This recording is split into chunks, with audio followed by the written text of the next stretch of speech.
জীবনে কখনো হতাশ হবেন না। জীবনে যাই হয়ে যাক না কেন কখনো হতাশ হবেন না।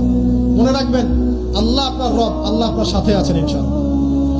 এই সমাজ আপনাকে যেভাবে শেখায়, কিভাবে শেখায়, এই যে স্কুল, কলেজ, ইউনিভার্সিটি, চাকরি, বিয়ে, সন্তান প্রতিপালন, আর তারপর ইন্না লিল্লাহি ওয়া ইন্না ইলাইহি রাজিউন, এই তো শেখায় নাকি?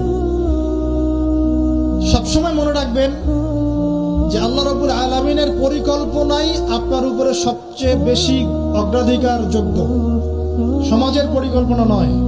পরিবার আপনাকে চাপ দিচ্ছে, চাকরি পাস না, পড়াশোনা করিস না, হ্যাঁ পড়াশোনায় কেন তুই 80 নম্বর পাইলি না, কেন চান্স পেলি না, কবে চাকরি পাবি, কবে আমাদেরকে দেখবি, খাওয়াবি, পড়াবি, এই যে চাপগুলো চারপাশ থেকে আসে কিনা, এতে করে অনেক যুবক দেখা যায় মাদকাসক্ত হয়, অনেকে দেখা যায় আত্মহত্যা করছে, ইদানিং করছে কিনা ভাই? এই শব্দটা থেকে আমি এই পয়েন্টটা আজকে লিখেছিলাম যে ভুলেও আল্লাহর প্রতি বিশ্বাস এবং তাওয়াক্কুল হারাবেন না। সমাজ যেভাবে শেখায়, সমাজ চারপাশে যে চাপ আপনাকে দিচ্ছে, এই চাপে নিজে গা ভাসিয়ে দিবেন না। আপনি আল্লাহর কাছে দোয়া করবেন, আল্লাহর কাছে পথ চেয়ে নিবেন এবং আল্লাহর প্রতি তাওয়াক্কুল ভরসা করবেন, কখনো আত্মহত্যার পথ বেছে নিবেন।